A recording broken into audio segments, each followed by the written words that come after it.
বান্দির পোলা দরবেশ সাইজে এয়ারপোর্টে আসছস প্রবাসীদেরকে উত্ত্যক্ত করতে। একটা মোবাইল ফোন নিয়ে যাইতে তোকে 25,000 টাকা ভ্যাট ট্যাক্স দেওয়া লাগবে। পাশার উপরে এমন বাড়ি দিমু, দাঁড়া তোর ব্যবস্থা চলতেছে। নিজের চাকরি বাঁচাতে প্রবাসীদের হাত পা ধরতে হবে।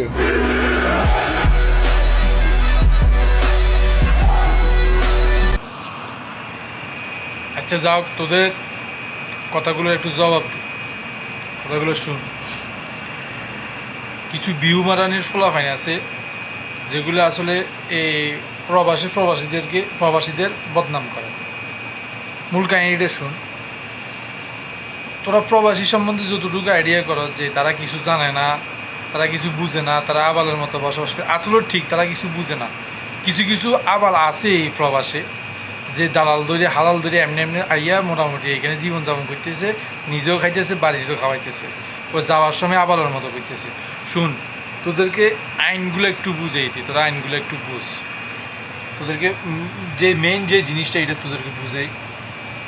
তোরা যখন প্রবাসে আসস, গাট্টি বান্দি যখন আবালের মতো প্রবাসে আইস, এগুলো আসলে বেশিরভাগ করে গাঞ্জাটি যারা গাঞ্জা মাঞ্জা খায়, বাংলাদেশে হরবরি গাঞ্জা খাইছে, যখন দেখা যায় টিকতে পারে না তখন আস্তে বুড়ি বুড়ি চলি আইয়ের এইসব কাম করে।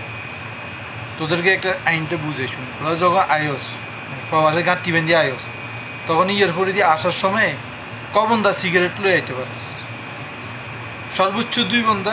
এটা তো প্রবাসে যে কোনো এয়ারপোর্টে একটা আইন করে দিয়েছে, তুমি 2 বন্দা সিগারেট নিয়ে আসতে পারবে। 2 বন্দার বেশি যদি 3 বন্দা আনো, তখন তো তোমার প্রবাসে যে এয়ারপোর্টে বাপরা আছে না, বাপরা তোমার কাপ করে ধরবে এমনি। তো তুমি যদি তখন আসার সময় যদি 2 বন্দার জায়গায় তুমি 3 বন্দা আনলে, তোমার বাপের বয়ে 3 বন্দা আনতে পারো না, তুমি 2 বন্দা নিয়ে চলে আসো। তুমি যাওয়ার সময় তুমি কীভাবে চিন্তা করছো তুমি 5টা মোবাইল নিয়ে যাইবে, যে তোমার বাপ নাই ওইখানে। বাংলাদেশের অর্থনৈতিক একটা ব্যবস্থা আছে না, বাংলাদেশে ব্যবসায়ী আছে না, তুমি যদি 5টা মোবাইল নিয়ে যাও, ওই লোক তো ঠিকই বলছে তুমি কিস্তির টাকা দেওয়ার জন্য 1 লাখ টাকা মোবাইল 5টা নিয়ে গেছো, লই যায় 1,20,000 টাকা করে বেচছো। বাংলাদেশে যারা ব্যবসায়ীরা আছে তারা কি বসে বসে কিছু কলা খাইব? আরে আবালের বাচ্চা, তুই যখন ডরে, তোরা বাফারগো ডরে প্রবাসী এয়ারপোর্টে মানে বিদেশি এয়ারপোর্টের বয়ে আব্বারগো বয়ে তুই 2 কার্টন বিড়ি নিয়ে আয়স, তুই 3 কার্টন আনতে পারস না। তো তুই কেমনি চিন্তা করস বাংলাদেশে যাওয়ার সময় তুই 5টা 6টা মোবাইল নিয়ে যাবি? আবার এলিম তোর 2-1 আবার আলা বলি, বাকি প্রবাসী যে তুমি আছে না বিজ্ঞানের বদনামিও। আর কিছু বিহু মারানির ফলাফাইন আছে বাংলাদেশ থেকে বইয়ে ভিউ কামাই বেলায় এইসব অকামগুলো করে, ভিডিওগুলো করে, তোরা এখানে সাপোর্ট করস।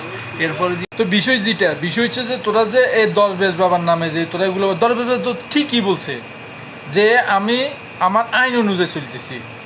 আরে আবাল সুদালিম, তোরা আবাল না হইলে তোরা জীবনে করতিত না। তোরা যখন বাংলাদেশ থেকে আসস, তোদের এইসব প্রবাসে মানে বিভিন্ন ধরনের প্রবাসে আসস, সৌদি মৌদি এটা যেটা বক্কর চক্কর যেটা আইস আবাল সুদালিম, তখন তুই কয় প্যাকেট সিগারেট লইতে পারস?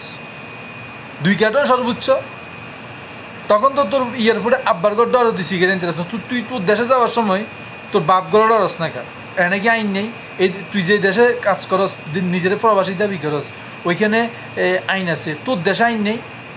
তোর দেশে তোর 2টা মোবাইলের জন্য তোর ধরবে না, 2টার বেশি 3টে নিলে তোর ধরবে না। তোর জন্য আইন করছে না একটা। তোর দেশে ব্যবসায়ী আছে না, তোর দেশে অর্থনীতি আছে না। তুই শুধু বাংলাদেশ প্রবাস থেকে রেভিডেন্স পাঠাস, তোর রেভিডেন্স পাঠায় তোর অর্থনীতি একটা সাময়িক একটা ঘাটি তুই দেশ। তো তোর দেশে যে ব্যবসায়ী আছে তারা কি কলাস হই নাকি?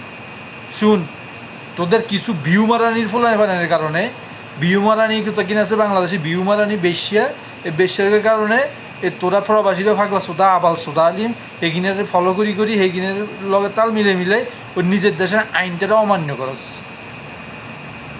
তুই বুঝোস না বাল সোদা আলিম ও আয়স তো দালাল ধরি মরুভূমিতে কাম করতে ফুটকি যায় সিমাই, এরপর দিয়ে ফাগল হয়ে যাচ্ছে ফুটকির মধ্যে মানি দিবে লাই। বিহু মারানি করে বিহু মারানি।